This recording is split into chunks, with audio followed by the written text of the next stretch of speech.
haydar kunfa sababa nuti abdii gorsaa islaamummaa keessatti daawaa gochuudhaafi fatwaa kennuudhaafi waa'ee islaamummaa promoot gochuudhaan duratti barsiisuudhaan duratti barachuutu dursa nutis warra amantii biraa keessaa dhufee shaadaa qabate waltajjiin guddaan tokko gaafa qophaa'u kan dura fudhatu Abdii Raggaasaati. Kuni mana hattuuti sheetichi mataan qabu hotta mana kiyya achitti waan jiru cufaasuudha inshaallah. Akkamii gadi jabeesse nama isin beektan saayibee kan sheeka guddaa fudhanii baaqulaa baankii afoo dhaabane mallaqa bifa haara waan banuudhaaf.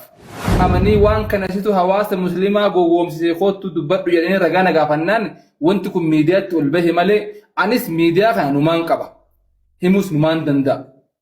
Waan kana ka jalqabe akka anan taane namtichaan jalqabe ufiin kakatee himira asli mataan isaa waan kan akka an itti ergine akka an itti himne odeeffannoo kana karaa biraatti akka argate kakatee dubbateetiin jira.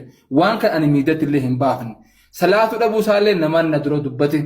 Mallaqa saamaa jiraachuu isaallee namaan na dura dubbate. Wanni as gubbatti an jabeesse ragaalee kanneen ragaalee gara miidiyaatti dhufee gadi jabeesse. Akkamii gadi jabeesse? Nama isin beektan saayibee kan sheeka guddaa fudhanii baaqulaa baankii afoo dhaabane mallaqa bifa haara waan banuudhaaf. Akka tokko na biraa suuraallee kaafate. Baankii afoo dhaabanii ummanni hawaasni muslimaa hammi amma mallaqa nyaatame kun ni gahaa yoo maqaan kiyyallee bade yaada. Illee yaada kana makame malee waan kana ani kaleessallee dhiiseera ammallee dhiiseera. Garuu miidiyaatti gaafa ol bahe ammoo gaafa ragaadhaa fi gaafatame dirqama kiyya san qofaas miti mallaqa dhimma biraatiif erge 300 komishinii kenneefi ufi komishiniidha komishiniin garuu herreegni akkasillee dhufu Alex Tayyafaan ni beekame. Haydar. Boqod tasgabbaa yeroo tokko. Salaamu alaikum warahmatullahi wabarakatuh. Warras keessa jirtan hundi keessan akkam jirtu. Nagaa keessanii ani koomentii warra koomentii illee ilaalu warri koomentii wanta baay'ee haasaa jirtu akka waan ustaazaa afaan qabeetti an ustaaziin afaan hin qabne garuu wanta qaxii likkii walitti himnee dhugaa jirtu baasnee ebelu akkas jennee walitti himnee kaanee nu gorsitu walitti. Anis yoon dogoggora kiyya naa sirreessitanii sinarra beektu sin ana caala beekumsa qabdu waan ta'eefi waan hafe jira sanii walitti qabdanii gorsa boodarra nuu qabdu hin jedheen malee afaan qabuudhaaf miti. Isa kanaaf immoo afootu akkanaa jedhan gaafadheera akka qalbiin natti hin cabne jechuudha. Rakkoon qabuu dhiisii ofi. Dhiifama. Galatooma jazakallah. Ani Alex namoonni na beekan na beeku namoonni na hin beekne immoo an nama amantii kiristaanaa keessaa gara islaamummaatti dhufe keessaa isa tokko. Amantii kiristaanaa keessatti ortodoksiin ture. Ortodoksii keessatti immoo an faarfataa isa qawxiin ture. Bataskaana naannoo keenya Amaanu'eelii jedhamu keessatti sadarkaa daaqoniitti nama deeme jechuudha. Ijoolleen ortodoksii as jala jirtanu sadarkaa daaqoniitti nama barnoota akkamii macaafa qulqulluu keessatti barnoota akkamii akka barate namoota beekanudha. Sana qofa osoo hin taane haati kiyya lubbuun jirti abbaan kiyya lubbuudhaan jira alhamdulillah. Harmeen koo amma yawwanaa kiristaana ortodoksii. Saniif gaafattanii qulqulleeffachuu dandeessu. Maal isiniin jechuufanii an gaafan shaadaa qabadhu maatii kiyya dhokadhee namatti tuun hin himin. Kan shaadaa na qabsiise calliseetuma miiraan deemee wanti ta'e qalbii na butee maal miti. Ana amantii kiyya keessatti cimaadhaa dheeraa nama sanbatta maarii keessaa namni hin ture.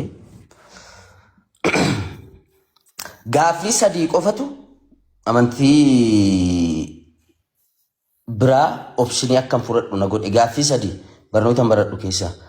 Gaaffii sadan kana ammas irratti dubbachuun barbaadu namoota barbaadan keessaan isinii himuu nan danda'a. Sana booda kompeer godheetan naannoon keenya musliimaan kan guutame waan ta'eef nan gaafadhe sheekota nan gaafadhe baalaansiin gara sanatti deemaa ture. Bataskaana dhaquu dhiisee utuu shaadaan qabatin waggaa tokkoof baatii 6 waa'ee islaamummaan qorachaa ture. islaamummaa keessatti akkamii ilaalchi namni waliif qabu akkamii quraanni maal jedhaa hadiisni maal jedhaa sammuu ijoollummaa waan ta'eef Rayyan Ababu Ergi. haala kanaanii sheekota muka jalatti qaraasisan kan miilaan deemantu shaadaa na qabsiise waa'ee shaadaa qabachuu yoo ta'e booda kana maal isiniin jechuuf ani wanta kana kaaseef amantii islaamummaa jaalladhee filadhee qoradhee gaafadhee iyyaafadheen itti dhufe jaalladhee booda kana faashiniin maal ta'aa dhufe tiiktookii irratti deebi'e namni shaadaa qabatu tiiktookiidhaas gastii irratti namni shaadaa qabatu gastii irra gaafa dhufu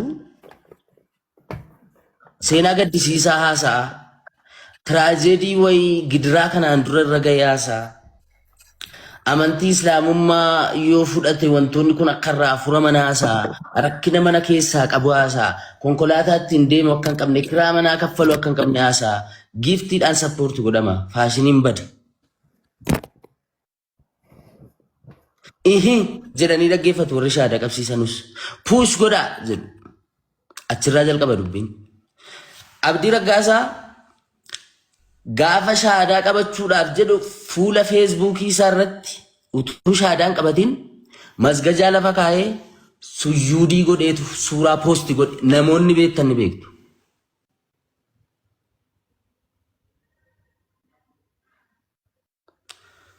Achi booda ilaa wanti kun waan biraatiif deema. Of agarsiisuun barbaadu islaamummaan jaalalaan amananii filatanii itti dhufu malee show yookaan suuraadhaan utuu istinjaan godhatin waduun guuttatin sujuudii nutti agarsiiseetu galgala isaa shaadaa qabate. Achirraa kaasee waa taajabaa tureen. Aayidar ammaa asirra taa'ee ilaa abbaa barbaadetu funyaanna qabataa. Abbaan barbaadeen fudhatanniisa. Aayidar ammaa asirra taa'ee jedhu sababa Haayidar sababa Abdii Raggaasaa ammayyoowwanaa waliin odaadha. Sababa Abdii Raggaasaa maali? Abdii Raggaasaa arrabseen beekuun. An ergan amantii sana keessaa ba'ee guyyaa tokko amantii sana arrabseen beeku. Amantii biraa tuqeen beeku, xiqqeesseen beeku. In dhageenye sheekotarraa gaafan jalqaba waa'ee islaamummaa gaafadhu amantii keessaa dhufte arrabsi, xiqqeessi, itti qoosi kan jedhu hin dhageenye waan ta'eef. Haayidar hanga yoonaa waliinaa sun duraa waliin bilbila, walii barreessina anfireendi na godhe feesbuukii irraa maaliif? Abdii Raggaasaa akka dhufeen torban tokko tun guutiin addi gurraacha'e. Inde maal kunii eelee sibiiraa irratti salaateeyi eelee sibiilaa irratti kufeeyi jedheetan poosti godhe natti duulan ati munaafiqanaan jedhan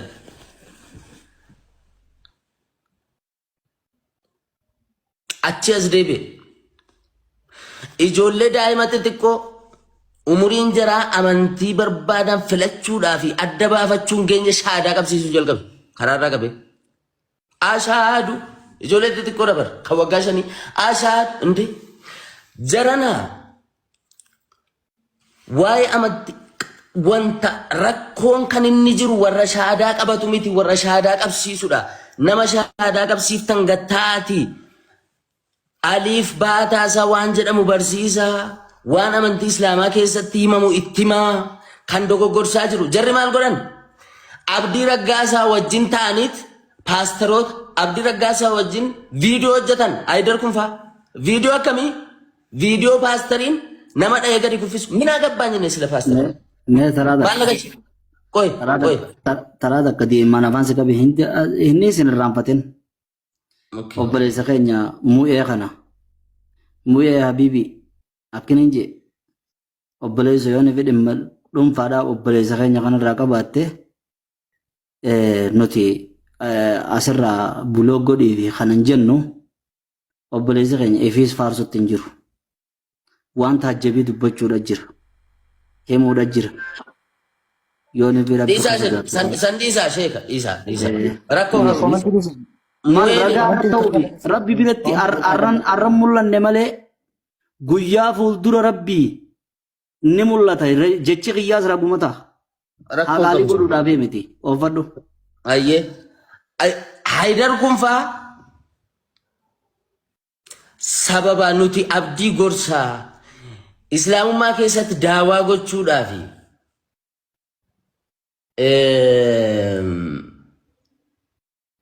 fatwaa kennuudhaafi waa'ee islaamummaa piroomoot gochuudhaan duratti barsiisuudhaan duratti barachuutu dursaa.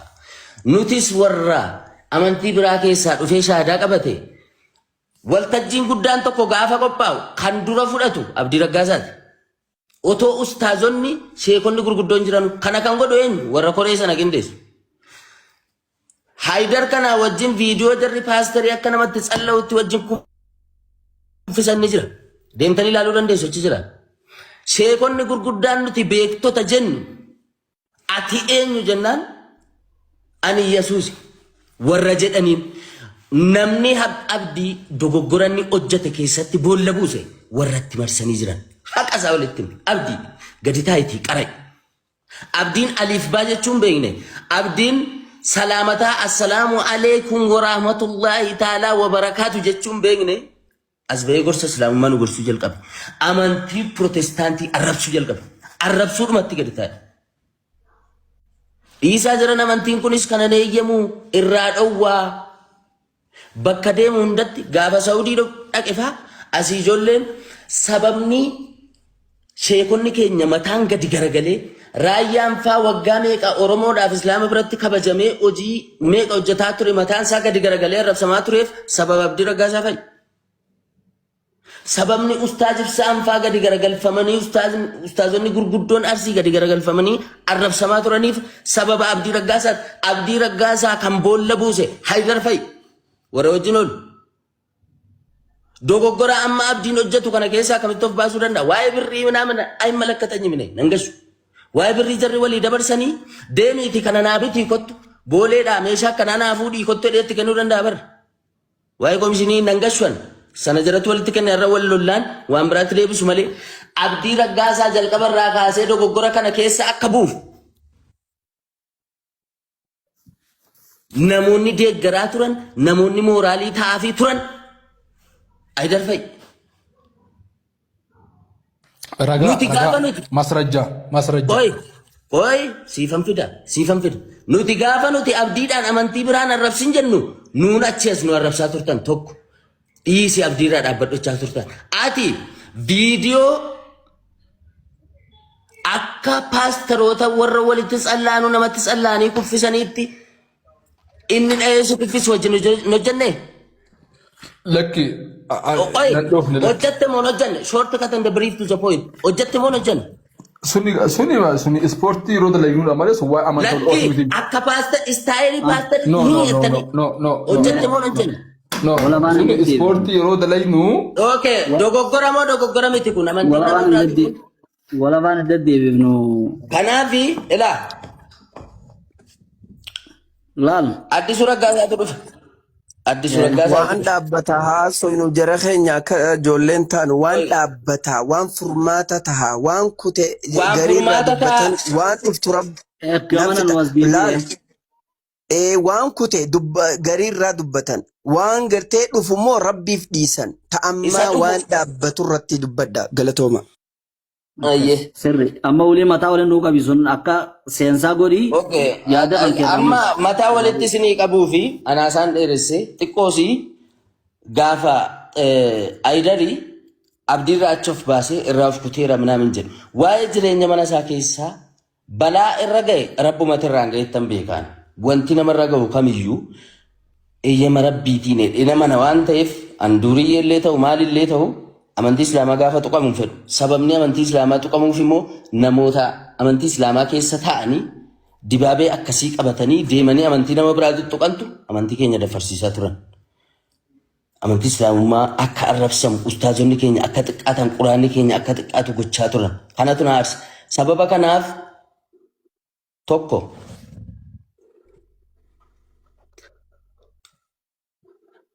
amantii islaamummaa barsiisuun eessattiyyuu daangaan qabu sana nan beeka. Miidiyaa irratti garuu of eeggannoo gochuu qabna.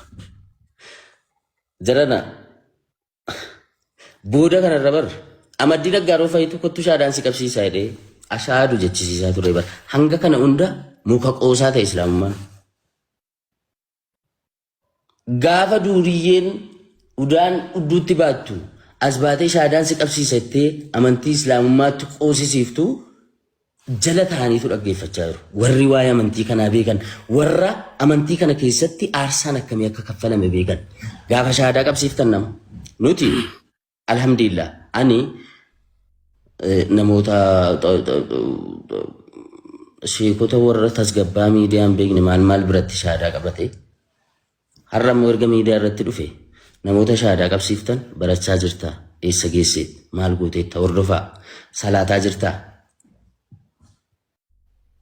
Sana dhiisanii Miftaa Jibriil sammaa asii beeksisa maal hojjechiisuudha jimmatti fuudhee deemu wajjin deemne Hayidarii wajjin. Pileenii tokkoon hin deemne aniifate Hayidar abdii wajjin pileenii tokkoon deemne.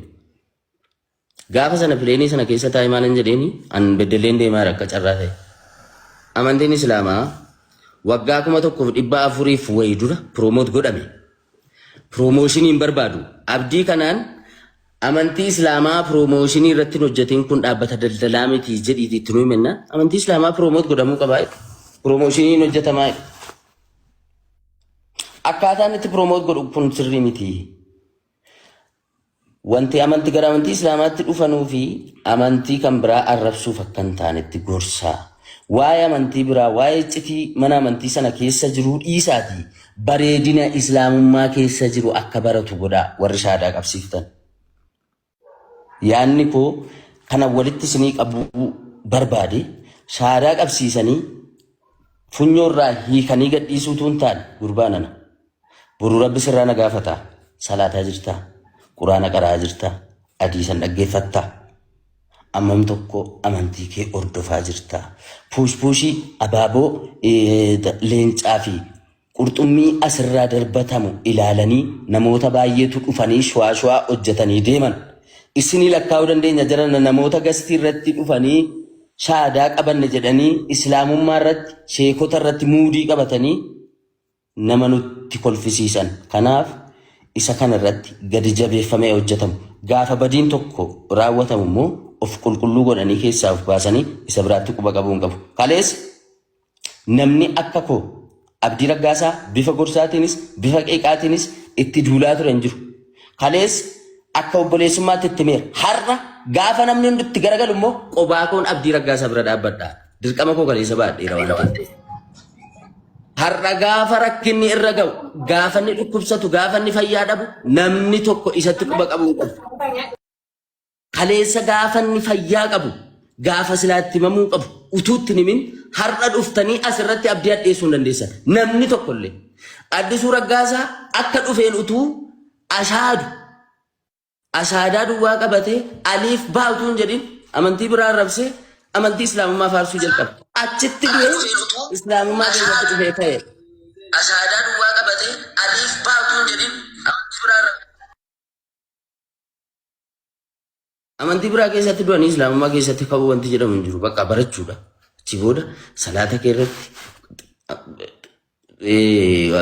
quraana irratti jabaachuudha. Silaa wanti barbaadamu namni tokko.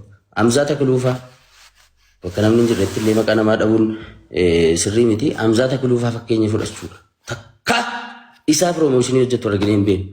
Akkuma as baheen akkuma shaadaa qabatee baratee as baheen Islaamummaa barsiisuu jalqabe babal'isuu jalqabe. Kun fakkeenya guddaa nuuf haa ta'u. Har'a namni Abdii Raggaasaatti quba qabuu hin danda'u kaleessa ture kan silaa gorsanii qajeelchan no jedhani. Wajjiniin diraamaa hojjechaa ooltanii, viidiyoo waraabaa ooltanii, wajjinii waan inni godhu irratti jajjabeessaa ooltanii har'a nadheessinaa no. Hin ta'u gara fuulduraatiif warri shaadaa qabsiiftan garee shaadaa ijoollee shaadaa qabsiiftan nuu gorsaa nuu barsiisaa malee qabsiiftanii gadhiisinaa afwan. Galatooma. السلام عليكم ورحمة الله كان وبركاته. Waalaikum salaam wa rahmatullahi wa barakatuh. Nijira dhiifama Dhiifama sagantii baay'ee waan hin kana dandeenye yoo jidduudhaan sagantaa naa kennite waa dubbadhee biraa kutaa. Oma xiqqoo si dubbadhee biraa kutuu. Dhimma musliimoota sossobuudha. Dhimma musliimoota kijibuudha. Muslima mitiiti dhimma nama hunda kijibuudha dhimmi kun. Maal walitti araarsitu isin inni araarsina warri jettan. Dhiifama sagalee jabaa Bilaal naan gafta nan beeka. Hundi keessan wallaahi ana olila. Alarraasi wal ayn. Garuu immoo dhimmi kun dhimma diiniidha. Dhimma diiniidha dhimmi kun. Adeemsa jechuu barbaadu.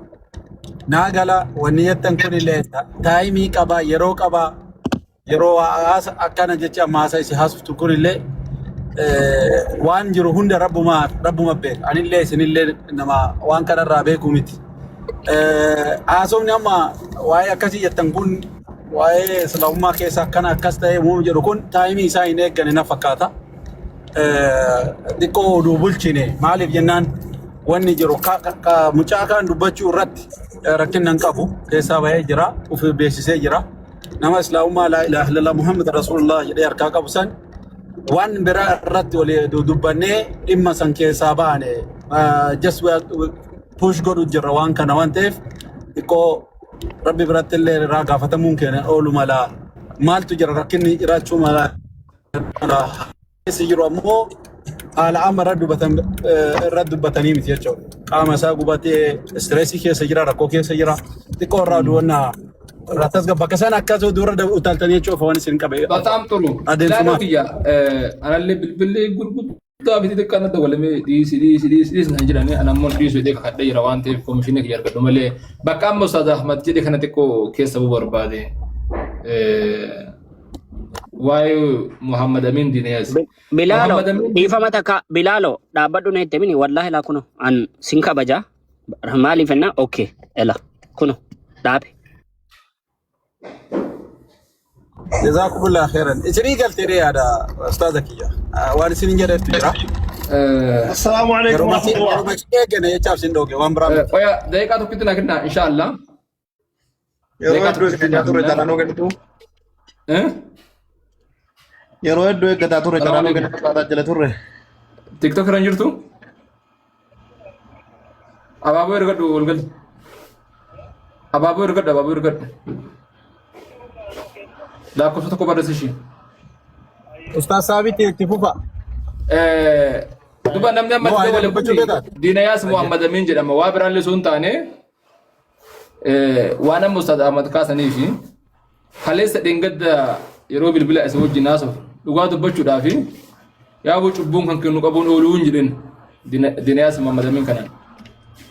والله شبون كان كنو كابون أولون جدين وجاسات انتره. دوبا دينياس محمد أمين كون تيك تاكرا ولا بر نجاح يلقى بايساني أماني جافا وجا جافا دمو وجا شنا فدا ولا بر ولا ما قلت ترجع أمانتاس لو ما فرت دينياس وجا مي قبيتني وجا تربة رنا تفكاتا أكاتا إن إسلام ما تفرته سينا عبد الله زمرجادين والفكاتا أباك إن شاء الله ما Mucaan kun yuunivarsiitii osoo jiru osoo dubbisu osoo qoratu osoo nama muslimaa ijaanii argine osoo namni muslimaa itti lallabanne osoo kitaaba dubbisu ol qabee gadi qabee osoo dubbisu amantaan sirrii kam akka ta'e amantaa islaamaa akka ta'e fudhatee islaamummaa qabate. Erga islaamummaa qabate waggaa 3 guutuu minxaafi sanan mallee qabatee deema. Maatii ilaa dhukatee achi gadi ba'aa bakka waan akka kun bosonaan jiraami magaalarraa gandarraa keessa gadi ba'ee dhukatee waggaa 3 guutuu salaataatiin ture minxaafii qabate dhukatee jechuudha waggaa 3 booda islaamummaa isaa dubbatee mucaan kun erga gaaf san jalqabe hagarraa kitaaba quraana baadhatee deema quraana tafsiira قرأ إجرا أصول الثلاثة رياضة كتابا حاجة سلا حاجة أما إسلام ما قبل كانت كتابا باي قرأ دعوة عجائب بس قد أجرا Daram ajandaa nu jalaan jijjiirin dhiisan ajandaan kan irra jiru Ajandaa maal gootaa mi bilisee? Koy dhiisi ka qara dhiise qarayyuu faarukee kana galmaan nu bakkalaan nu buusu. Dhiisi nutti faarsini dhiisi abbaa yoo qara yoofiif qara yoo bara yoofiif nagaatti ta'e deemi waan irra jirru haasa'e. Bar hadhuma faarsa boruma buusa bar rakkoon kana ta'e bar. Har'a immoo hin faarsa beektaa boru immoo hin buusa. Waa hin tolcha waa hin balleessa jedha. Dhugama jirtu sinima wallahi. هيدري وايتي مفتاح دي بسامي السلام عليكم ورحمة الله وبركاته. وعليكم السلام ورحمة الله وبركاته. أبان فيروفيف برات أبان فيروفيف كراي أبان فيروفيف جرات أبان فيروفيف النير أما تشوفون نواز كنا رو وافارسني وافانسني جد وكان جرتانو. عليك أرى وسوا كاسي كوتي باتني في ديمو أبداني. كان دوغون غورا فدان نما كوما كورا فوري رتينه دوغون غورا فدان كلام هايتاني كناول. Ayyee galatooma ulfaadhaa dogongora fudhachuu san dogongora beeytanii. Afaan tunu alba eesin hin jenne kana ol maal barbaadan? Abboo kana mara jeinaati. Wallahi dhuguma maal godhare nu gaafu kanuma nu gaafattani isinillee tarbiillee kanuma nu gootani. Namni kun diina dhufu wajjin deemu umraa waliin dhaqu waliin deemu hin balleessine akkanan seene nama tokko diin barsiisuudha diin fidanii waan diin barsiisuudha waan kalee dalayneef nu uubiti akaabirri gaafa nu sagantaa finnu jedhanii odoo aalifni jiru nama eeqatu warri madaraki illee gorsaa ture warri madaraki illee jedhaa ture nu uubiti namni waan kana ta'an hin jiru. Garuu nuti ka jennu nama tokko faarsinee boru faansurra nama tokko dhiisu baqa abbaan diinitti dhufe ofiif dhufe abbaan diinii barate diniyaa siin ta'e nama biroo ta'e ammaan booda diinii ofiif barate. Nama dhufee yaa walitti qabe. Mana. Wallahi eedarii kun kaazaaba nu fidullee isa abuu musaaf ka jannata nu fidullee isa wallahi dhuguma waan wani dhugadu wallahi. Hatta balbala jannataa nu bara boru balbala azaabaa nu wannuma inni nu godhayyuu wallahi. Abboo Heydar waasikadhu Heydar waasikafadhu. Ustaz. waasikadhachuuf ol bahee ati na jalaa deemnaan bu'ee si jala deemuu edda beektaa mana keedha. Ustazun Abu Musab waan kadhatte yoo milkaa'uu barbaadan rabbillee sinaa milkeessu. Kota mana kiyya namticha kana gaafa dhufu nama shantu laalaa ture an ol siree naani alhamdulillah namni gara 2,300 waliin dhufee fi kottaati mana kiyya taasifna amma. Uma meeshaa kama waa fe'amasa maata si jibba fe'amasa caala ati warra dargiitti abaazarri warra professional ammaati maal jechuudha. Ummata Abu Mahir. Oh Hamza. Uma ambati tu me ustaza ko uma ambati Abu Musab bin dubbisa jedhamu nama dubbi nama angayate kale dubbi namni harka qabu nama bira taa'ee namni isaaf jedhee taa'u gabbuusee mana kiyya beena jettutu hin jirtu tana maal jettani amma. Abu Musab banadha isinirra naan rabsee kennu odoo ani wanni video le banadha. Akasi Abu Musab kiyya kota shi mana sini bana barakallahu fikum jazakumullahu khairan. Ahsan aljaza. Bilalo ankam gaja fa isin kam cawatti jedhe qaalichi. Jaalalleen balini. Waan kumna gara wayii si dubbachuu barbaadeeti. Heydar. Waan ruuhii qabu wayii si dubbachuu barbaadeeti yaa inni dhagaamu sagaleetu hin jirre moo? Mana kiyya kota jedhee baru mana kiyya kota ta'e achitti himtanii kabajaadhaan. Asi diddee asi.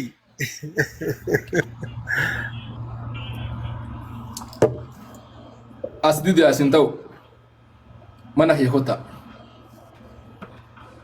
Hamza kiyya Bilaalu hundi keessan galatooma ulfaadhaadha. Suura qalbii Abu Mahir hundi keessan ulfaadhaadha.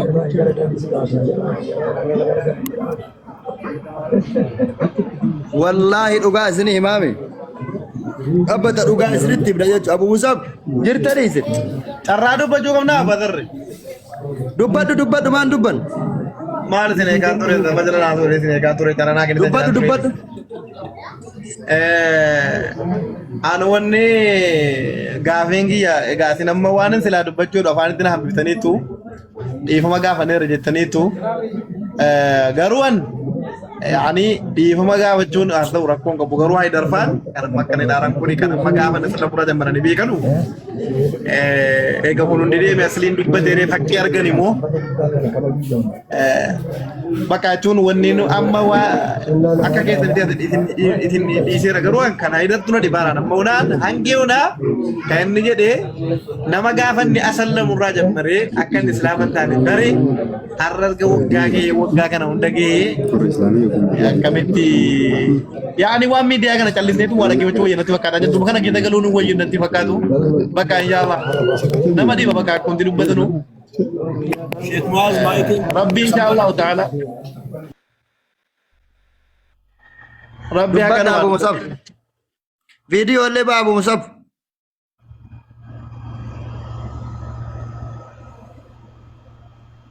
dubbadhaam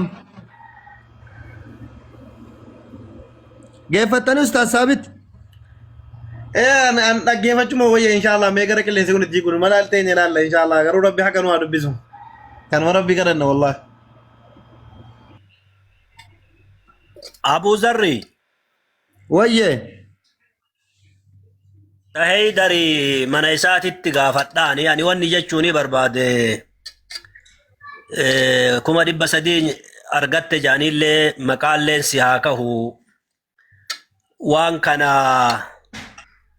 dhiisi jechuuni barbaade kadhachuuni barbaade beektu maal jennaani kuma 24 miliyoona 24 miliyoona 20 miliyoona 16 akkas argatanii ka'aniiti wanni hadha ajandaa guddaa tahee namni islaamummaa geessaa gara kiristaanaatitti deebi'aa jiruu fi maaliif miliyoona 50 yookaan miliyoona 100 argachuu dhabneenu harkatti qabaniidha wanni ummata akkana godhaa jiru garuu hiriyyaan akkanaa miti. Hiriyyaan gaariin akkanaa miti. Hiriyyaan gaariin akkanaa miti. Ani waan jechuuni barbaade haala mucaan kun islaamummaa keessa jiruun yoo islaamummaa keessa jiraateetiin hin jedhe haala mucaan kun islaamummaa keessa jiruun osoo bakka san dhiiftanii waan jedhu barbaada.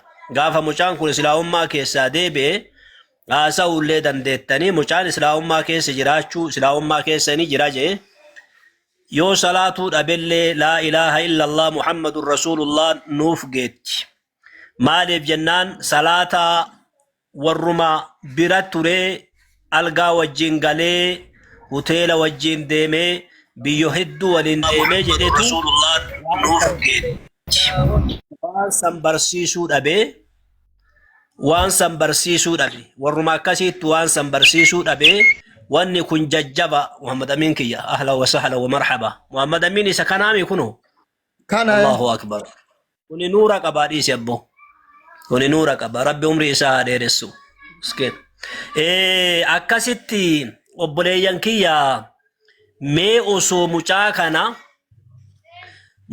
kana gaafa duraa osoo wayta inni birrii ummatarraa argatee inni duroomeetiin hin jedhe kana yookaan inni gubatee miidhameetiin hin jedhe kana nutti himamuu dhabee wayta bal'inna keessaa bal'inna qabaddansan bara abdiin akkanaa miti jarana salaataayyuu hin jiru osoo namaan jettanii namatti himtanii yookaan gabbaatanii waan sanuu ajandaa godhattanii gaariidha. Salaanni takkattiin inni dhiisu miliyoona 16 inni argate jennu kanaan waliin fakkaattu.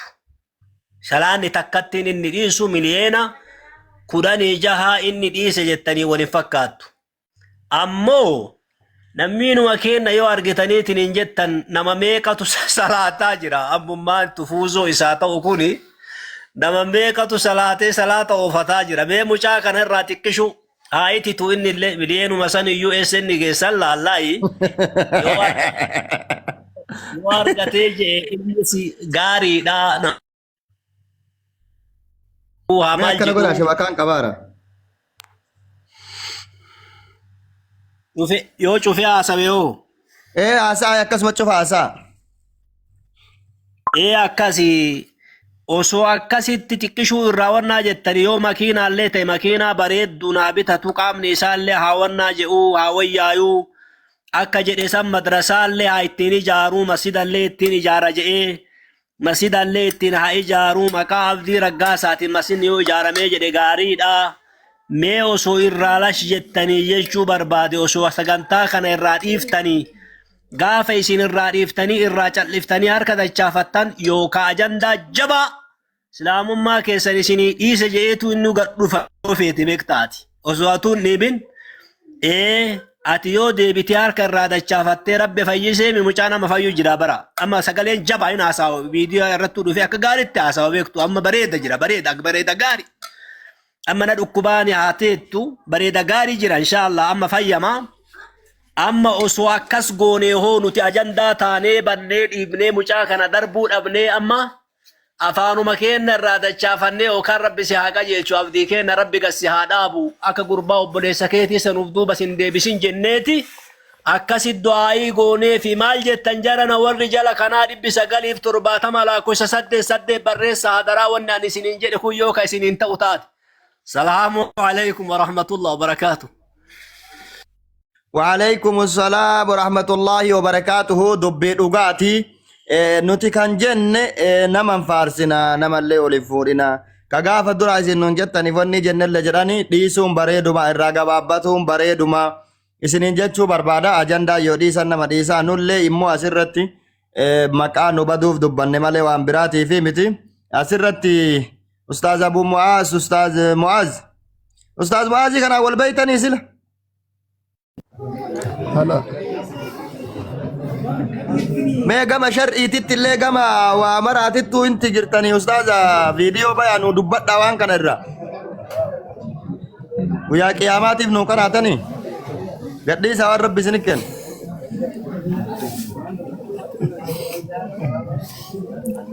asirrattuu bar qiyaamaa fakkaata amma haasa'ame warra asirra jiru kana hunda follow godha Hamza follow godha Muhammadi follow godha Ustaza follow godha Abu Mahiri follow godha keessattuu mee Abu Musabi follow nu godha jedhan Abu Musabi kun baay'ee asirra turani follow qaban follow godha mee namni kumaa kun hayyee itti fufa amma naa godhee narraa fudhata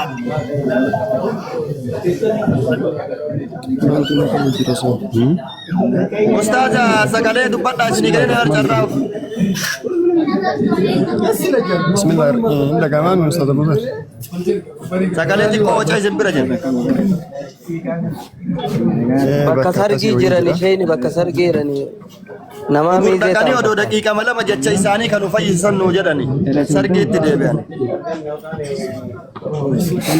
كيا برا باتر كيا كيا كيسن تانان كوتا كبو أنو توني منه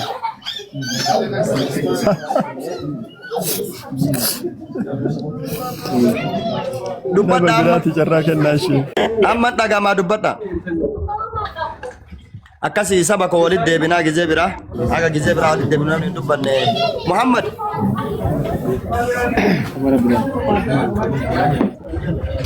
السلام عليكم وعليكم السلام ورحمة الله وبركاته محمد أمين نبينا محمد وعلى آله وصحبه أجمعين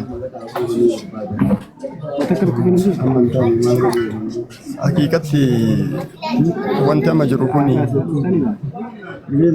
رسول عليه الصلاة والسلام صوتك ينجر أستاذ بدر